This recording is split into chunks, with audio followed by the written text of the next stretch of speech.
Собака была привязана к дереву в то время, когда на улице был 30-градусный мороз.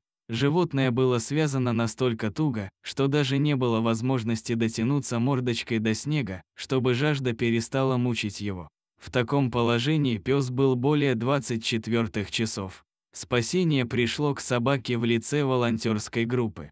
Ответственность за собаку взяла женщина по имени Елена, она вылечила пса, взяла его в свой дом на время и даже подыскала владельца. Позже выяснилось, что тот зверский поступок, по отношению к животному, было наказанием за испорченную мебель в доме. Елена не вернула пса старым хозяевам-тиранам, она обратилась с жалобой в полицию. Пес получил новую кличку – Монти. Собаку нельзя было назвать воспитанной, Монти был одичавшим, он не умел гулять на поводке, совершенно не был знаком с правилами поведения в людных местах. Также, Монти был растерянным, новая жизнь стала для него стрессом, другие животные, люди, транспорт.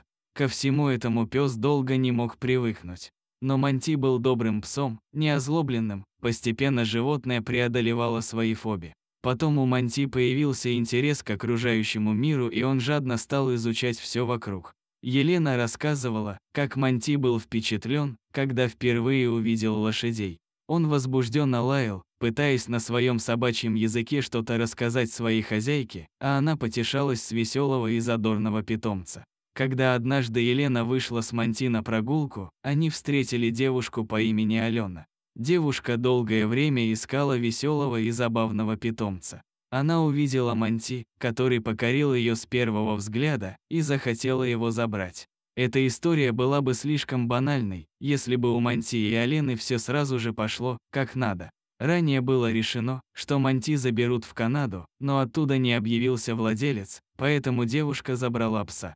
Казалось бы, на этом история должна была завершиться счастливо, но не все так просто. Собака совершенно не была приучена к проживанию в доме. Когда Монти приехал к девушке после операции, он сразу же повалил Алену на пол и принялся радостно вылизывать свою владелицу. Пес настолько перестарался, что еще месяц на шее Алены оставались ссадины, будто ее избивали. Затем Монти принялся наводить порядок в квартире. Первые 6 месяцев девушка возвращалась в дом, где царил разгром и хаос. Однажды девушка уехала на торжество, а когда вернулась вместе с гостями, обнаружила спутанные провода, ободранные стены, гору вещей. Жилье Алены мало было похоже на уютную квартиру, и вместо того, чтобы отмечать с друзьями праздник, ей пришлось приступить к уборке. Алена обратилась к кинологам, и они посоветовали девушке приобрести клетку и сажать туда Монти, когда она уходит из дома. У первой клетки, которую купила Алена, Монти разогнул решетку, а через вторую у него все равно получилось сгрызть мебель, и клетка не стала препятствием. Хозяйка Монти была целеустремленной девушкой и не сдавалась, а продолжала заниматься с псом и обучать его. Затем девушка отправилась в Италию, конечно, забрав с собой Монти.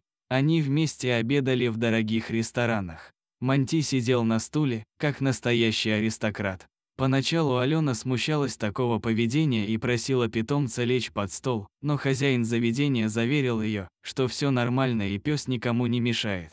Также он попросил сфотографировать собаку, настолько впечатлил его Монти. Пес даже спас свою хозяйку от грабителей, которые пытались проникнуть в квартиру. Он прогнал их своим звонким лаем и защитил Алену. Уже долгое время девушка живет вместе с псом и обожает своего любимца.